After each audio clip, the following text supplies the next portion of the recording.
ಹೀಗೆ ನನಗೆ ಕಣ್ಣು ತಾಗುವಂತೆ ನೋಡದೆ ಆ ಸೀಟ್ನಲ್ಲಿ ಹೋಗಿ ಕೂತ್ಕೋ. ಸ್ವಲ್ಪನೂ ಮೃದುತ್ವವಿಲ್ಲದೆ ಅಗ್ನಿ ಹೇಳಿದ ತಕ್ಷಣ ಅವಳು ಉದ್ದನೆಯ ಸೀಟ್ನಲ್ಲಿ ಹೋಗಿ ಕುಳಿತಳು. ಮಾಲೀಕನ ಹೆಂಡತಿಯಿಂದ ಹಣ ಎಸೆದುಕೊಳ್ಬೋದಾ ಮಾಲೀಕರೇ? ಕಂಡಕ್ಟರ್ ಸುರೇಶ್ ನಗುತ್ತಲೇ ಮುಂದಕ್ಕೆ ಬಂದು ಹೇಳ್ದ. ಈಗೋ ದುಡ್ಡು. ಅವಳು ಬಾಡಿದ ಮುಖದಿಂದಲೇ ಸುರೇಶ್ನತ್ತ ಹಣ ಚಾಚಿದಾಗ ಸುರೇಶ್ ಅಗ್ನಿಯನ್ನ ನೋಡ್ದ. ಇಸ್ಕೋ. ಬಸ್ ಹತ್ತಿದ ಮೇಲೆ ಮಾಲೀಕ ಹೆಂಡತಿ ಯಾರೂ ಇಲ್ಲ, ಎಲ್ಲರೂ ಪ್ರಯಾಣಿಕರೇ. ಅವಳು ಹಣ ಕೊಟ್ಟು ಹೊರಗೆ ನೋಡುತ್ತಾ ಕುಳಿತಳು.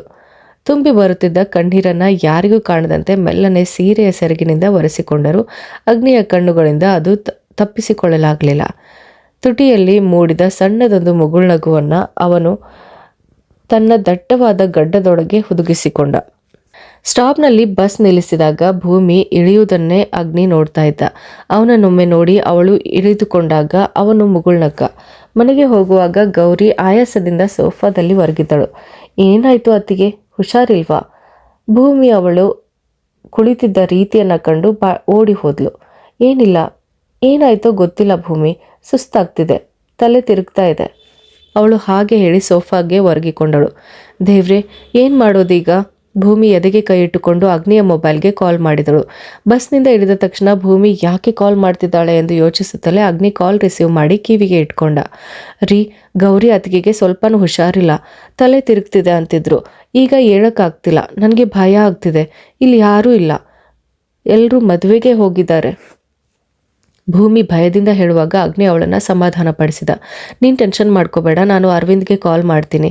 ಅಗ್ನಿ ಹಾಗೆ ಹೇಳಿ ಅರವಿಂದ್ಗೆ ಕಾಲ್ ಮಾಡಿ ವಿಷಯ ತಿಳಿಸಿದ. ಅರವಿಂದ್ ಅತ್ಯಗತವಾಗಿ ಪೋಸ್ಟ್ ಆಫೀಸ್ಗೆ ಹೋಗಿ ತನಗೊಂದು ರಿಜಿಸ್ಟರ್ಡ್ ಲೆಟರ್ ತೆಗೆದುಕೊಂಡು ಬರ್ತಾ ಇದ್ದ. ಅಗ್ನಿ ಕಾಲ್ ಮಾಡಿ ಹೇಳಿದ ತಕ್ಷಣ ಅವನು ಗಾಡಿಯೊಂದಿಗೆ ನೇರವಾಗಿ ಭಾರದ್ವಾಜ್ ಮನೆಯತ್ತ ಹೊರಟ. ಅರವಿಂದ್ ಅಲ್ಲಿಗೆ ಹೋದಾಗ ಗೌರಿ ಹಾಲ್ನ ಸೋಫಾದಲ್ಲಿ ಮಲಗಿದ್ದಳು. ಅವಳ ಪಕ್ಕದಲ್ಲಿ ಕುಳಿತು ಆತಂಕದಿಂದ ಅವಳನ್ನು ಎಬ್ಬಿಸಲು ಭೂಮಿ ಪ್ರಯತ್ನಿಸ್ತಾ ಇದ್ಲು. ಹಿಂದಕ್ಕೆ ಸರಿ ಭೂಮಿ, ನಾನು ಅತ್ತಿಗೆಯನ್ನ ಎತ್ಕೋತೀನಿ. ನೀನು ಬೇಗನೆ ಬಾಗಿಲು ಮುಚ್ಕೊಂಡು ಹೊರಗೆ ಬಾ. ಅರವಿಂದ್ ಹಾಗೆ ಹೇಳಿ ಗೌರಿಯನ್ನ ಎತ್ತಿಕೊಂಡ ಹೊರಗೆ ನಡೆದ. ಅಷ್ಟರಲ್ಲೇ ಭೂಮಿ ಮನೆಯ ಬಾಗಿಲು ಮುಚ್ಚಿ ಅವರೊಂದಿಗೆ ಕಾರು ಹತ್ತಿದಳು. ಬಹಳ ಹೊತ್ತಿನ ಕಾಯುವಿಕೆಯ ನಂತರ ಡಾಕ್ಟರ್ ಹೊರಬಂದಾಗ ಅರವಿಂದ್ ಮತ್ತು ಭೂಮಿ ಆತಂಕದಿಂದ ಮುಖಾಮುಖಿ ನೋಡಿದರು. ಗೌರಿ ಅವರ ಗಂಡ ಬಂದಿಲ್ವಾ? ಬಂದ ತಕ್ಷಣ ಡಾಕ್ಟರ್ ಅವರನ್ನು ವಿಚಾರಿಸಿದರು. ಇಲ್ಲ ಡಾಕ್ಟರ್, ಆಫೀಸ್ಗೆ ಹೋಗಿದ್ದಾರೆ. ನಾನು ಕ್ಲಾಸ್ ಮುಗಿಸಿ ಬರುವಾಗ ಅತ್ತಿಗೆಗೆ ತಲೆ ತಿರುಗ್ತಾ ಇದೆ ಅಂತಿದ್ರು. ಆಮೇಲೆ ಪ್ರಜ್ಞೆ ತಪ್ಪಿತು. ಪರವಾಗಿಲ್ಲ, ಗೌರಿ ಅವರು ಪ್ರೆಗ್ನೆಂಟ್ ಆಗಿದ್ದಾರೆ, ಅದಕ್ಕೆ ದೇಹ ಸುಸ್ತಾಗಿದೆ. ಈಗ ಟ್ರಿಪ್ಸ್ ಹಾಕಿದ್ದೀನಿ. ಆ ಮಗುವಿನ ಗಂಡನಿಗೆ ಒಮ್ಮೆ ಕಾಲ್ ಮಾಡಿ ಹೇಳಿ, ಅವರನ್ನು ನನ್ನನ್ನು ಭೇಟಿಯಾಗಲು ಹೇಳಿ. ಡಾಕ್ಟರ್ ಹಾಗೆ ಹೇಳಿ ಹೋದ ತಕ್ಷಣ ಅರವಿಂದ್ ಸಂತೋಷದಿಂದ ಭೂಮಿಯನ್ನು ಅಪ್ಪಿಕೊಂಡ. ಅರವಿಂದ್, ಅಣ್ಣ, ನನಗೆ ಸಂತೋಷ ತಡೆಯೋಕ್ಕಾಗ್ತಾ ಇಲ್ಲ, ಕುಣಿದಾಡಬೇಕು ಅನ್ನಿಸ್ತಾ ಇದೆ. ನಾನು ಅಣ್ಣನಿಗೆ ಕಾಲ್ ಮಾಡಿ ಹೇಳಲಾ? ಅವಳು ಸಂತೋಷದಿಂದ ಕೇಳಿದ್ದನ್ನು ಕೇಳಿ ಅರವಿಂದ್ ಅವಳನ್ನು ತಡೆದ. ಬೇಡ, ಇಲ್ಲಿಗೆ ಬಂದ ಮೇಲೇ ನೇರವಾಗಿ ತಿಳಿಯಲಿ. ಸಸ್ಪೆನ್ಸ್ ನಾವಾಗಿ ಹೇಳಬಾರ್ದು, ಹಾಳು ಮಾಡೋದು ಬೇಡ. ನಾನು ಅಗ್ನಿಗೆ ಕಾಲ್ ಮಾಡಿ ಹೇಳ್ತೀನಿ, ಅವನು ಆದಿ ಅಣ್ಣನಿಗೆ ಕಾಲ್ ಮಾಡಿ ಹೇಳ್ತಾನೆ ಬಿಡು. ಅರವಿಂದ್ ಹಾಗೆ ಹೇಳಿ ಮೊಬೈಲ್ ತೆಗೆದುಕೊಂಡು ಸ್ವಲ್ಪ ಮುಂದಕ್ಕೆ ನಡೆದ. ಅಗ್ನಿಗೆ ಕಾಲ್ ಮಾಡಿ ಹೇಳಿದ ತಕ್ಷಣ ಅಗ್ನಿಗೆ ಸಂತೋಷದಿಂದ ಕಣ್ಣೇ ಮಂಜಾದಂತಾಯಿತು. ವರ್ಷಗಳಿಂದ ಅಣ್ಣ ಮತ್ತು ಅತ್ತಿಗೆಯ ಪ್ರಾರ್ಥನೆ ಮತ್ತು ಹರಕೆಗೆ ಬೆಲೆ ಕೊಟ್ಟ ದೇವರಿಗೆ ಅವನು ಧನ್ಯವಾದ ಹೇಳ್ದ. ಗೌರಿ ಆಸ್ಪತ್ರೆಯಲ್ಲಿದ್ದಾಳೆ ಎಂದು ತಿಳಿದ ತಕ್ಷಣ ಆದಿ ಮದುವೆಗೆ ಹೋಗಿದ್ದ ಅಮ್ಮ ಮತ್ತು ಅಪ್ಪನನ್ನ ಕರೆದುಕೊಂಡು ಆಸ್ಪತ್ರೆಗೆ ಹೊರಟ. ಅವರು ಬರುವಾಗ ಗೌರಿ ಸಂತೋಷದಿಂದ ಭೂಮಿಯ ಕೈ ಹಿಡಿದುಕೊಂಡು ಅಳುತ್ತಿದ್ದಳು. ಏನಾಯ್ತು ನಿನಗೆ? ಅವಳು ಅಳುತ್ತಿರುವುದನ್ನು ಕಂಡು ಆದಿ ಭಯದಿಂದ ಅವಳ ಬಳಿ ಬಂದು ವಿಚಾರಿಸಿದ. ಆದಿ, ಗೌರಿಗೆ ಸಂತೋಷ ತಡೆಯೋಕ್ಕಾಗಲಿಲ್ಲ. ಜೋರಾಗಿ ಅಳುತ್ತಲೇ ಅವನ ಹೊಟ್ಟೆಯನ್ನು ತಬ್ಬಿಕೊಂಡಳು ಅವಳು. ಏನಾಯ್ತು ನಿನಗೆ? ಆದಿಗೆ ವಿಪರೀತ ಗಾಬರಿ ಆಯಿತು. ನಮ್ಮ ಪ್ರಾರ್ಥನೆಯನ್ನು ದೇವರು ಕೇಳಿಸ್ಕೊಂಡ. ಆದಿ, ನಮಗೆ ಮಗು ಬರ್ತಿದೆ. ಆದಿ ಇದ್ದಲ್ಲೇ ಕಲ್ಲಾದ. ನಿಜಾನ? ಇಷ್ಟು ವರ್ಷ ಕಾದದಕ್ಕೆ ಈಗ ಅವಳು ಬಿಕ್ಕಿ ಬಿಕ್ಕಿ ಅಳುವಾಗ ಆದಿ ಅವಳನ್ನು ತನ್ನೆದೆಗೆ ಒತ್ತಿಕೊಂಡು ಅವಳ ಹಣೆಗೆ ಮುತ್ತಿಟ್ಟ. ಇನ್ನು ಉಳಿದದ್ದೆಲ್ಲ ಮನೆಗೆ ಹೋದ್ಮೇಲೆ ಸರಿಕು ಮಾರಾಯ. ಸುಮಿತ್ರಾ ಅವನನ್ನು ದಬ್ಬಿ ಗೌರಿಯನ್ನು ಅಪ್ಪಿಕೊಂಡರು. ಅಮ್ಮನಿಗೆ ಬಹಳ ಸಂತೋಷವಾಯಿತು. ನನ್ನ ಮಕ್ಕಳ ಪ್ರಾರ್ಥನೆಯನ್ನು ದೇವರು ಕೇಳಿಸ್ಕೊಂಡಲ್ಲ. ಸುಮಿತ್ರಾ ತುಂಬಿದ ಕಣ್ಣುಗಳಿಂದ ಗೌರಿಯ ಹಣೆಗೆ ಮುತ್ತಿಟ್ಟರು. ಮಹಾದೇವ್ ಕೂಡ ಸಂತೋಷದಿಂದ ಅವಳನ್ನು ಅಪ್ಪಿಕೊಂಡರು. ನಿಜಕ್ಕೂ ಭಾರದ್ವಾಜ್ ಮನೆಯಲ್ಲಿ ಅಂದು ಸಂತೋಷದ ಹಬ್ಬನೇ ಮನೆ ಮಾಡಿತ್ತು. ರಾತ್ರಿ ಕೇಕ್ ಕತ್ತರಿಸಿ ಹಾಡು ಕುಣಿತಗಳೊಂದಿಗೆ ದೊಡ್ಡ ಸಂಭ್ರಮವೇ ನಡೀತು. ಎಲ್ಲವೂ ಸ್ವಲ್ಪ ಶಾಂತವಾದಾಗ ಅರವಿಂದ್ ಎಲ್ಲರೊಡನೆ ಮಾತನಾಡಲಾರಂಭಿಸಿದ. ಇನ್ನೊಂದು ಗುಡ್ ನ್ಯೂಸ್ ಇದೆ. ಎಲ್ಲರ ದೃಷ್ಟಿಯು ಅವನತ್ತ ನೆಟ್ಟಾಗ ಅರು ಅವನನ್ನು ನಿರೀಕ್ಷೆಯಿಂದ ನೋಡಿದಳು. ನನಗೆ ಪ್ಲೇಸ್ಮೆಂಟ್ ಸಿಕ್ತು ಮೈಸೂರಿನಲ್ಲಿ, ಮುಂದಿನ ವಾರ ಜಾಯಿನ್ ಆಗಬೇಕು. ಅದರೊಂದಿಗೆ ಎಲ್ಲರ ಮುಖನೂ ಇನ್ನಷ್ಟು ಅರಳಿತು. ಆದರೆ ಒಬ್ಬಳ ಮುಖ ಮಾತ್ರ ಬಾಡಿ ಹೋಯಿತು. ಅರವಿಂದ್ಗೆ SI ಸೆಲೆಕ್ಷನ್ ಆಗಿತ್ತು. ಟೆಸ್ಟ್ ಮತ್ತು ಇಂಟರ್ವ್ಯೂ ಮುಗಿದು ಇನ್ನೂ ಪ್ಲೇಸ್ಮೆಂಟ್ ಮಾತ್ರ ಬಾಕಿ ಇತ್ತು. ಅಗ್ನಿ ಸಂತೋಷದಿಂದ ಅವನನ್ನು ಅಪ್ಪಿಕೊಂಡ. ನಿನ್ನ ಕನಸು ಹಾಗಾದರೆ ನನಸಾಗತ್ತೆ ಅಲ್ವಾ? ಹಾಂ, ನಿನ್ನನ್ನು ಬಿಟ್ಟು ಹೋಗಲು ಮನಸ್ಸಾಗ್ತಿಲ್ಲ ಕಣೋ. ಅರವಿಂದ ಕಣ್ಣುಗಳು ತುಂಬಿ ಬಂದವು. ಅಗ್ನಿಯ ಕಣ್ಣುಗಳು ಸಹ. ಸಣ್ಣ ವಯಸ್ಸಿನಿಂದಲೂ ಯಾವಾಗಲೂ ಒಟ್ಟಿಗೆ ಇದ್ದವರು, ಒಂದು ಕ್ಷಣ ನೋಡದಿದ್ದರೂ ಆಗದವರು. ಆದರೆ ಇನ್ನೂ ಇಬ್ಬರ ಎದೆಯೂ ಭಾರವಾಯಿತು. ಎಲ್ಲರ ಆಶೀರ್ವಾದ ಪಡೆದು ಅಲ್ಲಿಂದ ಮನೆಗೆ ಹೊರಡುವಾಗ ಅವನು ನಿರೀಕ್ಷಿಸಿದಂತೆಯೇ ಅವಳು ತೋಟದಲ್ಲಿ ನಿಂತಿದ್ದಳು. ಅರು, ಇಲ್ಲಿ ಹಾಗೆ ಕತ್ತಲಲ್ಲಿ ನಿಂತರೆ ಹೇಗೆ? ಅಲ್ಲಿ ಯಾರ ಕಣ್ಣಿಗಾದರೂ ಬಿದ್ದಿ. ಬೇಗ ಇತ್ತ ಕಡೆ ಬಾ. ಅರವಿಂದ್ ಅವಳನ್ನು ಒಳಗೆ ಕರೆದು ತನ್ನ ಗಾಡಿಯ ಬಳಿ ಹೆಜ್ಜೆ ಹಾಕಿದ. ಅರವಿಂದ್, ನಾನು ಇನ್ನೂ ಎಷ್ಟು ದಿನ ಅಂತ ಹೀಗೆ ಕಾಯಬೇಕು? ಅರು, ಪ್ಲೀಸ್, ಮನೆಯಲ್ಲಿ ಎಲ್ಲರೂ ಇದ್ದಾರೆ. ಅದು ಅಲ್ಲದೆ ಇಂದು ಮನೆಯಲ್ಲಿ ಅದೆಷ್ಟು ದೊಡ್ಡ ಸಂಭ್ರಮ ನಡೀತಾ ಇದೆ. ಅದನ್ನು ಹೀಗೆ ಹಾಳು ಮಾಡಬೇಡ. ಅವಳ ಮಾತಿಗೆ ಅವಕಾಶವೇ ಕೊಡದೆ ಅರವಿಂದ್ ಹೊರಟು ಹೋದಾಗ ಅರುವಿನ ಕಣ್ಣೀರು ಒಡೆದಂತೆ ಹರಿಯಲಾರಂಭಿಸಿತು. ಅದೆಷ್ಟು ವರ್ಷಗಳಾಯಿತು ನಾನು ನಿನ್ನ ಹಿಂದೆನೇ ಬಿದ್ದು. ಆದರೂ ನಿನ್ನದೊಂದು ಒಮ್ಮೆಯೂ ಸರಿಯಾದ ಉತ್ತರ ಸಿಗಲಿಲ್ವಲ್ಲ. ನನಗೆ ನಿನ್ನಲ್ಲಿ ಯಾವ ಆಸಕ್ತಿನೂ ಇಲ್ಲ ಅಷ್ಟೇ. ಅವಳನ್ನು ದೂರವಿಡುವ ಉದ್ದೇಶದಿಂದಲೇ ಅರವಿಂದ್ ಆ ಕಠಿಣ ಪದವನ್ನು ಬಳಸಿ ಹೊರಟು ಹೋದ. ಅರುವಿನ ಎದೆ ಬಡಿತ ನಿಂತು ಹೋಯಿತು. ಗಂಟಲಿನಲ್ಲಿ ಯಾವುದೋ ನೋವು ಉಂಡೆಯಾಗಿ ಕರಗಿ ಕಣ್ಣುಗಳೆಲ್ಲ ತುಂಬಿ ಉರಿಯಲಾರಂಭಿಸಿದವು. ಅವಳು ಅತ್ತ ಕಡೆಯಿಂದ ಹೆಜ್ಜೆ ಹಾಕಿ ಒಳಗೆ ಬರುವಾಗ ಅರವಿಂದ್ ಗಾಡಿಯನ್ನು ಸ್ಟಾರ್ಟ್ ಮಾಡಿ ಕತ್ತಲಲ್ಲಿ ಕಣ್ಮರೆಯಾಗುವ ಶಬ್ದ ಮಾತ್ರ ಕೇಳಿಸಿತು. ಕೋಣೆ ಸೇರಿದ ತಕ್ಷಣವೇ ಅವಳು ಮುಖವನ್ನು ದಿಂಬಿಗೆ ಒತ್ತಿ ಜೋರಾಗಿ ಅತ್ತಳು. ತಾನು ಅನುಭವಿಸುತ್ತಿರುವ ಅಪಾರವಾದ ನೋವನ್ನು ಯಾರಿಗೂ ಹೇಳಿಕೊಳ್ಳಲಾಗದೆ ತನ್ನೊಳಗೆ ನುಂಗಿಕೊಂಡಳು. ಇನ್ನು ಮುಂದೆ ಈ ಪ್ರೀತಿಯ ಬೆನ್ನೇರುವುದನ್ನು ಸಂಪೂರ್ಣವಾಗಿ ನಿಲ್ಲಿಸಬೇಕು ಎಂದು ತನ್ನ ಮನಸ್ಸಿಗೆ ಕಠಿಣವಾಗಿ ಹೇಳಿಕೊಂಡ್ಳು. ಅಗ್ನಿ ಮೈ ತೊಳೆದುಕೊಂಡು ಬರುವಾಗ ಭೂಮಿ ತನ್ನ ಪುಸ್ತಕಗಳ ಮುಂದೆ ಬಿಚ್ಚಿಟ್ಟು ಏನನ್ನೂ ಗಂಭೀರವಾಗಿ ಓದುತ್ತಾ ಧ್ಯಾನಸ್ಥಳಾಗಿದ್ದಳು. ಹೀಗೆ ಪುಸ್ತಕವನ್ನು ತೆರೆದಿಟ್ಟು ಕೇವಲ ಹಗಲುಗನಸು ಕಾಣುವುದಕ್ಕಾದರೆ ಇನ್ನು ಬೇರೆ ದಾರಿ ಇಲ್ವೇ? ಅಗ್ನಿಯ ಅತೀಕ್ಷ್ಣ ಧ್ವನಿಯನ್ನು ಕೇಳಿ ಅವಳು ದಿಗಿಲುಗೊಂಡು ಹಿಂದೆ ತಿರುಗಿ ನೋಡಿದಳು. ಅದು ನಾನು, ಕ್ಷಮಿಸಿ. ಅವಳು ಬೆಚ್ಚಿ ಬಿದ್ದು ಹಾಸಿಗೆಯಿಂದ ಎದ್ದ ಅವನ ಬಳಿ ಬರಲು ಯತ್ನಿಸಿದಾಗ ಅವನು ಅಷ್ಟೇ ಗಂಭೀರವಾಗಿ ಡ್ರೆಸ್ಸಿಂಗ್ ಟೇಬಲ್ ಮುಂದೆ ನಿಂತು ಮೈಗೆ ಮಾಯಿಶ್ಚರೈಸರನ್ನು ಹಚ್ಚಿಕೊಳ್ಳಲಾರಂಭಿಸಿದ. ದೇವ್ರೆ, ಅವನು ಹತ್ತಿರಕ್ಕೆ ಹೋದರೂ ಗರ ಬಡಿದವಳಂತೆ ನಿಂತಿದ್ದವಳನ್ನು ನೋಡಿ ಅವನು ರೇಗಿದ. ಸುಮ್ಮನೆ ನಿಂತು ಕಾಲಹರಣ ಮಾಡದೆ ವಿಷಯ ಏನೆಂದು ಹೇಳು ಭಾಮಿ. ಅವನ ಧ್ವನಿಯಲ್ಲಿ ಅಡಗಿದ್ದ ಆ ಗಡಸುತನವನ್ನು ಕಂಡು ಅವಳು ಹೆದರಿ ಹೋದಳು. ಅದು ಇಂದು ಬೆಳಗ್ಗೆ ಅಭಿರಾಮಿ ನನ್ನನ್ನು ನೋಡಲು ಬಂದಿದ್ಲು. ಯಾಕೆ ಬಂದಿದ್ಲು? ಅವಳು ನನ್ನ ಬಳಿ ಮಾತನಾಡಬೇಕಂತೆ. ಆದರೆ ನಾನು ಅವಳನ್ನು ಬಹಳ ಕಠಿಣವಾಗಿ ತಡೆದೆ. ನನಗೆ ಅವರನ್ನು ಕಂಡ್ರೆ ಆಗೋದಿಲ್ಲ. ಮತ್ತೆ ಅವಳೇಕೆ? ಅವಳು ಅಳಲಾರಂಭಿಸಿದಳು. ತನ್ನ ಒಡಲಿನಲ್ಲಿ ಹುದುಗಿದ್ದ ಆ ನೋವನ್ನು ಅಗ್ನಿಯ ಮುಂದೆ ಒಪ್ಪಿಕೊಳ್ಳಲು ಅವಳಿಗೆ ನಡುಕವಾಯಿತು. ನಿನಗೆ ಅವರೊಂದಿಗೆ ಬೆರೆಯಲು ಇಷ್ಟವಿಲ್ಲವಾದರೆ ಅವರನ್ನು ಸಂಪೂರ್ಣವಾಗಿ ದೂರವಿಡು. ಅದಕ್ಕಾಗಿಯೇ ನಾನು ಪ್ರತಿಯೊಂದು ವಿಷಯಕ್ಕೂ ಮಧ್ಯೆ ಬರಬೇಕೆಂದು ನಿಯಮವಿಲ್ಲ. ಕೇಳಿಸ್ತಾ ಇದೆಯಾ ನಾನು ಹೇಳೋದು? ಹಾಂ, ಅದಿರಲಿ. ನಿನ್ನ ಅಣ್ಣನ ಬಳಿ ಸ್ವಲ್ಪ ಮಾತನಾಡಬೇಕಿತ್ತು. ನೀನು ಹೋಗಿ ಮಲ್ಗು. ಆದರೆ ಒಂದು ಮಾತು ಕೇಳು. ಅಭಿರಾಮಿ ಮತ್ತು ಸೌಮ್ಯ ಆಂಟಿ ಈಗ ನಮ್ಮ ಪಕ್ಕದ ಮನೆಯಲ್ಲೇ ವಾಸವಾಗಿದ್ದಾರೆ. ಕಾಲೇಜಿಗೆ ಹೋಗುವಾಗಲೋ ಅಥವಾ ಹೊರಗೆ ಬರುವಾಗಲೋ ಅವನನ್ನು ನೀನು ನಿತ್ಯವೂ ನೋಡಬೇಕಾದ ಪರಿಸ್ಥಿತಿ ಎದುರಾಗಬಹುದು. ಆದರೆ ಅದನ್ನೇ ಒಂದು ನೆಪವನ್ನಾಗಿಟ್ಟುಕೊಂಡು ಒಂದು ಕಾಲೇಜ್ ಕಟ್ ಮಾಡಿ ಬಂದಂತೆ ಇನ್ನು ಮುಂದೆ ಮಾಡಿದರೆ ನನ್ನ ಮುದ್ದಿನ ಹೆಂಡತಿಯ ಓದು ಅರ್ಧಕ್ಕೆ ನಿಂತು ಗೌರಿ ಅತ್ತಿಗೆಯಂತೆ ಮನೆಯಲ್ಲೇ ಕುಳಿತುಕೊಳ್ಬೇಕಾದಂತಹ ಸ್ಥಿತಿ ಬರುತ್ತೆ. ನಿನಗೆ ಅದೇ ಬೇಕೆ? ಭೂಮಿ ತಲೆ ತಗ್ಗಿಸಿ ನಿಂತುಕೊಂಡಳು. ಅವಳ ಬಾಯಿಯಿಂದ ಒಂದು ಶಬ್ದನೂ ಹೊರಡಲಿಲ್ಲ. ನಾನು ನಿನ್ನೊಂದಿಗೆ ಹೆಚ್ಚಾಗಿ ಕಳೀತಾ ಇರೋದು ನಿನ್ನ ಓದಿಗೆ ತೊಡಕಾಗಬಾರ್ದು ಎನ್ನುವುದಷ್ಟೇ. ನೀನು ನನ್ನ ಸಮೀಪದಲ್ಲಿದ್ದಾಗ ನನ್ನನ್ನು ನಿಯಂತ್ರಿಸುವುದು ನನಗೆ ಕಷ್ಟವಾಗ್ತಾ ಇದೆ. ಆದರೆ ಅದಕ್ಕಾಗಿ ನಿನ್ನ ಭವಿಷ್ಯವನ್ನೇ ನೀನು ಹಾಳು ಮಾಡ್ಕೊಳ್ಬಾರ್ದು.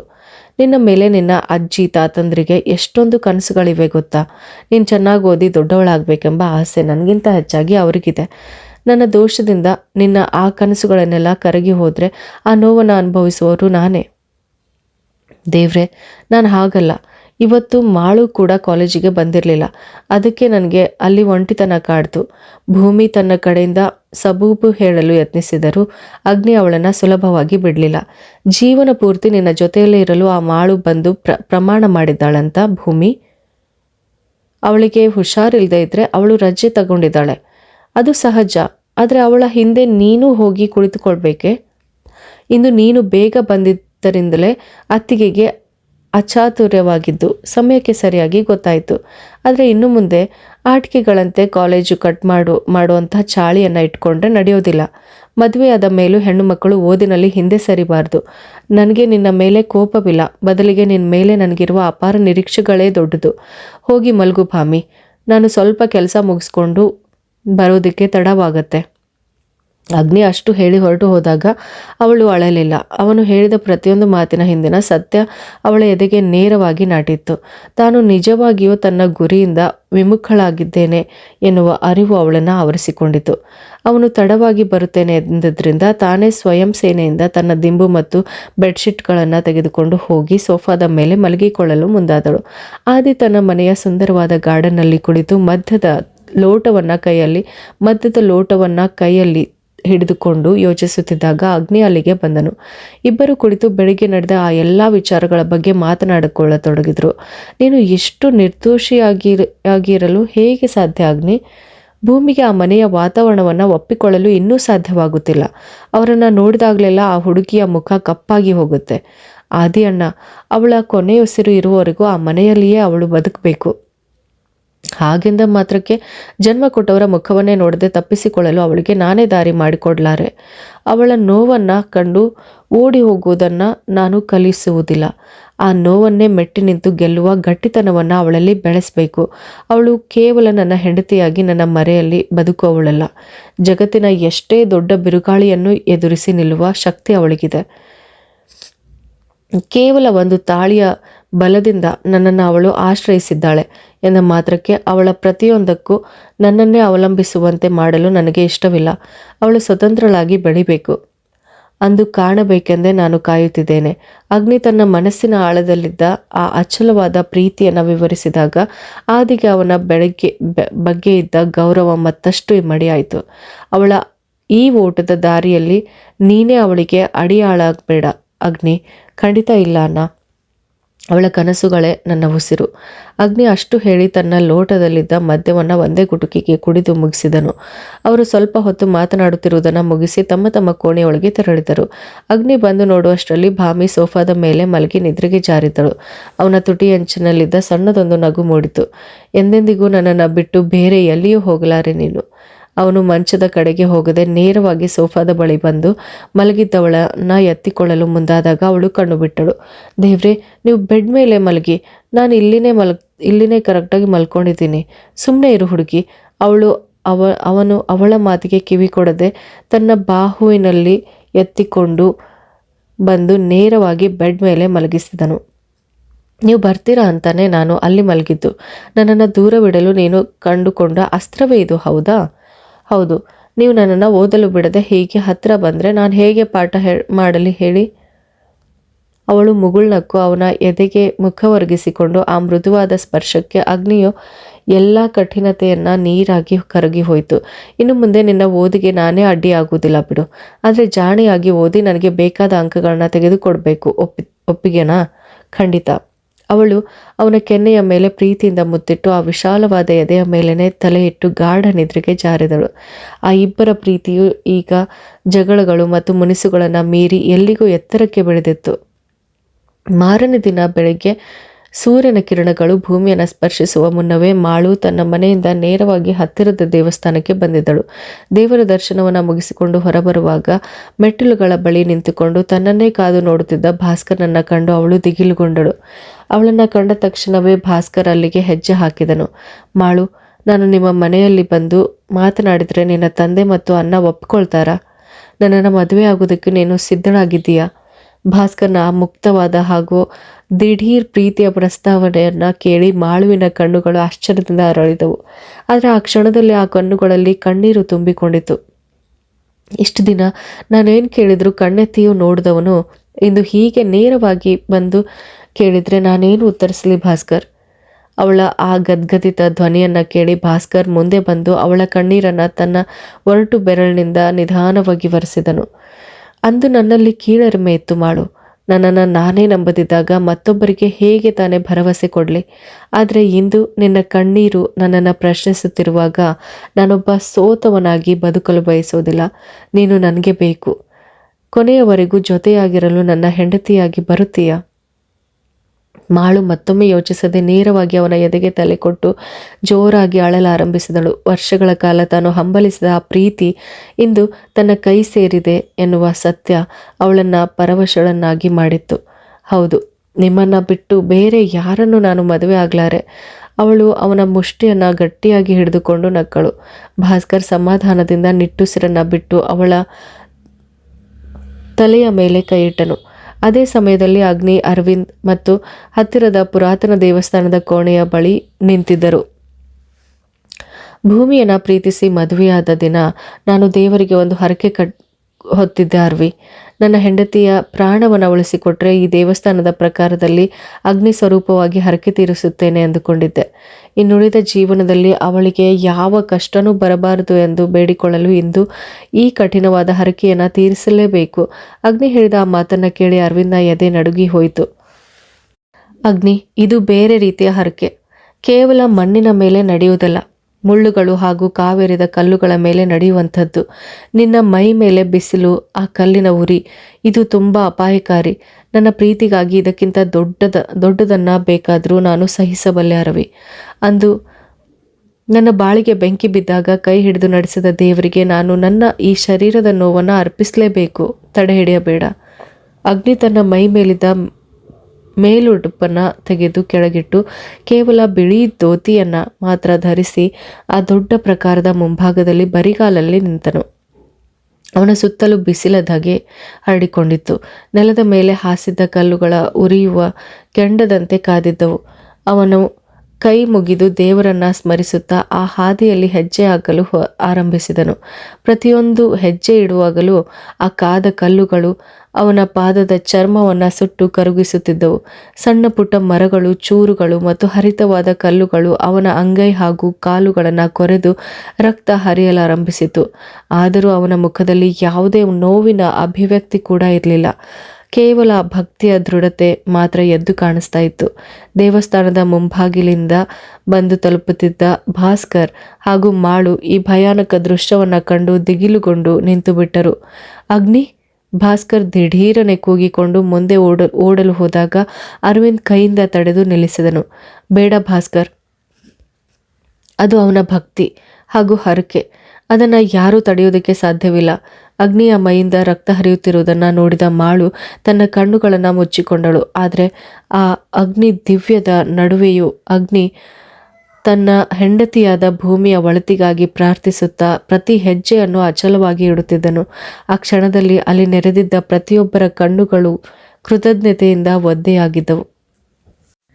ಈ ಥರದ ಮತ್ತಷ್ಟು ಇಂಟ್ರೆಸ್ಟಿಂಗ್ ಕತೆಗಳನ್ನು ನಾನು ನಿಮ್ಮ ಮುಂದೆ ತಗೊಂಡು ಬರ್ತೀನಿ. ಹಾಗಿದ್ರೆ ಮಿಸ್ ಮಾಡದೆ ನಮ್ಮ ಯೂಟ್ಯೂಬ್ ಚಾನಲ್ ಕಥಾಸಾಗರ ಯೂಟ್ಯೂಬ್ ಚಾನಲ್ನ ಇವತ್ತೇ ಸಬ್ಸ್ಕ್ರೈಬ್ ಮಾಡ್ಕೊಳ್ಳಿ.